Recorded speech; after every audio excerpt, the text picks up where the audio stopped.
What's up, folks? I'm back with another reaction, back with some more Duran Duran. We're going back to a tune I did react to, but bum bum bum, it's one of the tunes that got blocked initially, in which I either had to just not have a reaction up to it at all, or try to put the reaction up with a muted section of the video, which is what I ended up having to do, because I felt like at the very least, there'll be a couple minutes at the end of the video where I talk about what I've just heard, even if even then, like, I noticed, because sometimes I start talking as the song's fading. In one of the videos, it was either this one or the one for New Religion, when I posted the partially muted version, the first like 10 or 15 seconds where I started summing up what I had just heard, that was still muted. So yeah, it's really unfortunate, and I don't know why YouTube is so weird about certain songs on albums where like it's let me react to other tracks on the album without doing anything, and then like one or two songs it'll block. And in fact, there's some like Duran reactions I've done recently, a couple Paper Gods, I think one of the the bonus track I just did for the wedding album, where like there's no copyright claim at all. Not just is it like copyright claim, but it's still a public video, which is the way the vast majority of not the acid techno or hardcore I react to. Those are like never copyright claimed. Not always. Some of the hardcore. But bottom line, most Duran Duran reactions that they get through, they're public, but they're copyright claim. There's a few songs I've done where there's like no copyright claim at all. It's like, wait, like how does that work? So like, how does like one Duran song from the same album get through public but copyright claim, another one gets through public, no copyright whatsoever, and then another one blocked worldwide for copyrighted content? It's like, what are you talking about? So yeah, YouTube is weird, is I guess what I'm saying, but hopefully this video gets through, hopefully you're seeing this, or hopefully you're seeing this and then it doesn't get quiet in another minute or so. But we're going to listen to Last Chance on the Stairway from the Manchester Square demos, recorded in August of '81. So I don't know, I presume this is before the Duran album was like fully like formulated, but after the release of their self-titled album. So yeah, it seems like they were like workshopping songs that would eventually end up on the Rio album, or at least singles and B-sides and so on. But yeah, when I reacted to Last Chance on the Stairway the first time, it got blocked. So as I said, hopefully, because this is a slightly different version of it, it doesn't happen. I did talk a little bit about the lyrics while I was listening, just a little bit that I caught. Even beforehand, I felt like just with the phrase "Last Chance on the Stairway," it felt like an interpersonal situation in which like there is some threshold, temporal or otherwise, past which the situation may not be able to be recuperated or maintained, and as such there's a final chance to work through or solve whatever issue, whatever blockage, whatever impasse, whatever grievance is leading to this dynamic situation in which a window of opportunity of one kind or another is closing. I didn't pick up on much of the lyrics when I was listening, but what I did hear, it did sound like a physical encounter or an interpersonal encounter between two people, like literally in a stairway, or like in a liminal like place within a building, or a structure which has a like more specific purpose, meaning like stairways, rooftops, and so on. They're these places that are like in between more functional spaces, right? And they're not places where people are expected to stay.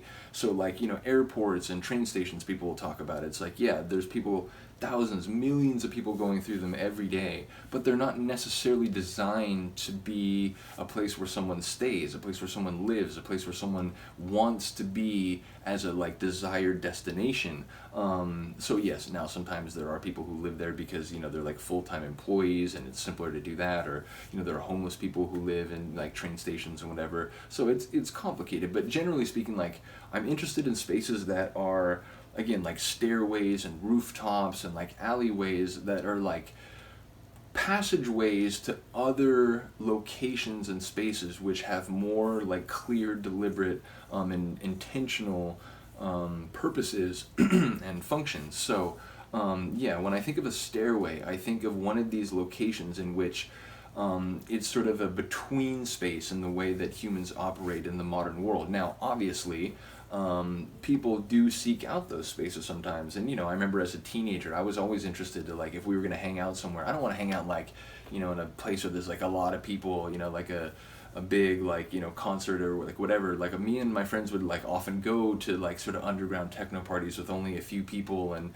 you know, it's in a space where technically you might not even be allowed like have a permit to throw a party or whatever.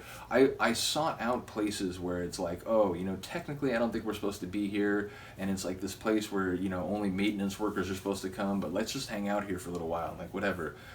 So yeah, something about like my psychology has been interested in sort of transitional places that are less functional and more byproducts of other places and things we do. With all that, I will shut up and play the tune. I do apologize. Again, sometimes when I think about titles, my brain just starts to wander. Nevertheless, let's get to it. This is from the Manchester Square demos in August of '81. This is Last Chance on the Stairway on the Rio Deluxe Double Disc album by Duran Duran.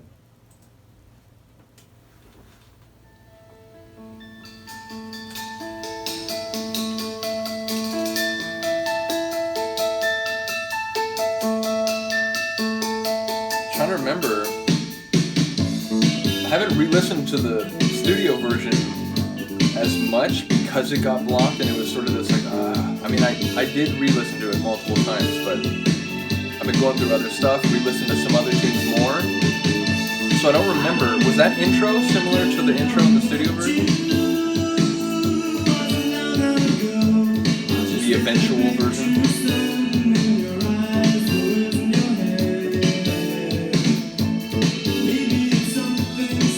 This is cool. It's got some energy, the bass is popping, but it's also sort of like smooth and mellow a little bit.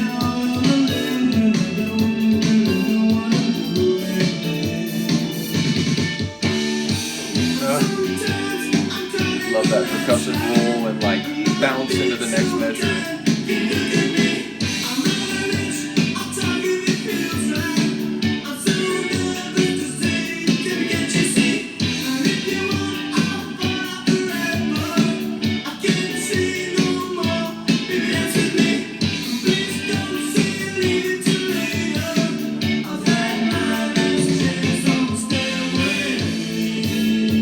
Did say please don't leave, tell me you're leaving, or something to that effect, which again, it suggests that like there's an upcoming threshold past which something has to be fixed or changed, or that's it.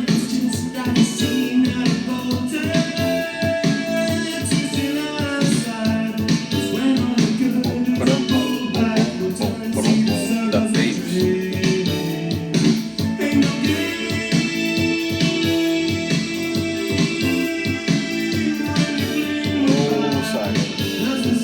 It's just like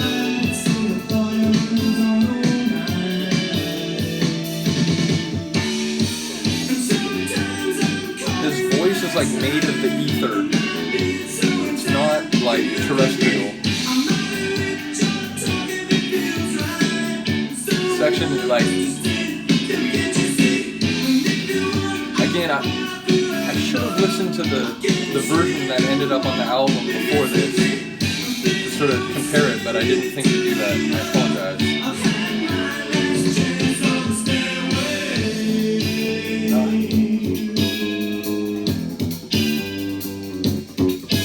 Sort of a like, you're floating in limbo, syncopated interlude. Oh.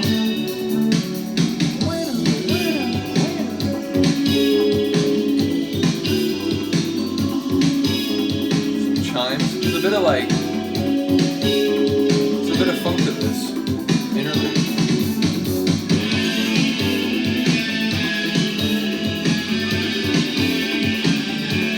Also a nice guitar lick.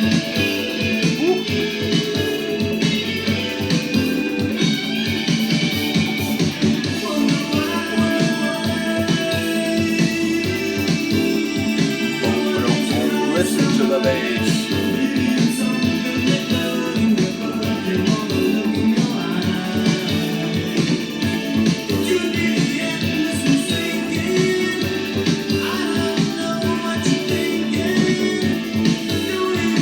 That's the worst, right? Like, you have important stuff to go through with someone, like emotional situations, like practical concerns, but you can't get a read. It's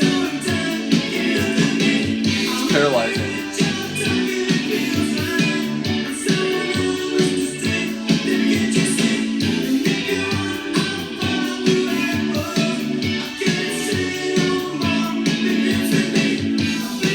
Can't see if I'm wrong.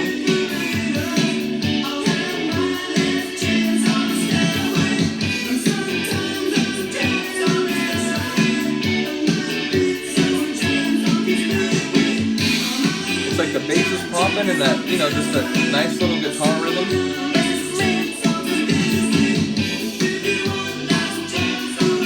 Yeah, it's a good groove.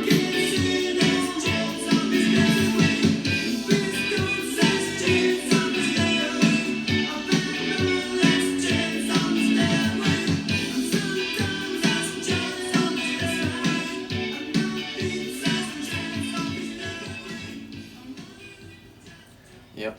Again, I really hope this doesn't get blocked because it's a cool song, man. I really enjoy the sound of Rio and sort of the early 80s Duran, which again, I've come to appreciate just how much more they have done and very well, and sort of the different styles they've explored. But again, like it will always be really nostalgic to me when I hear that kind of early 80s Duran with, you know, it's synth, it's guitar, it's the pop and bass, it's Simon's voice. And so even though there were only a few songs that I sort of understood back in the day that I knew well enough to kind of remember, there are other songs where I haven't heard it before, but it really sort of captures that, oh my god, like this is the Duran feeling that I remembered from my youth. So again, I really enjoyed that tune. Hopefully this gets through. I guess, again, if it does get blocked, I suppose I'll still post it. Because, you know, I talked a little bit about what my first impression of the lyrics were beforehand and ultimately a little bit after about the tune. But again, I really do apologize. I should have listened to the studio version, you know, not on a video because it would have got blocked again, but just for my own edification before shooting this video. But it didn't occur to me to do that. I was more thinking about like, wow, I wonder if this one's going to get blocked, but it's technically not the same recording. So, you know, maybe the, you know, copyright algorithms or whatever will say, okay, yes, you can go copyright claim, but public, we'll have to see. But yeah, let me know what you think of this. Let me know, you know, what the major differences are, whether, you know, it's sort of the sequencing of the tune or maybe the sort of emphasis of the different elements. Yeah, let me know. Other than that, thank you for listening and watching. I will see you next time. Peace.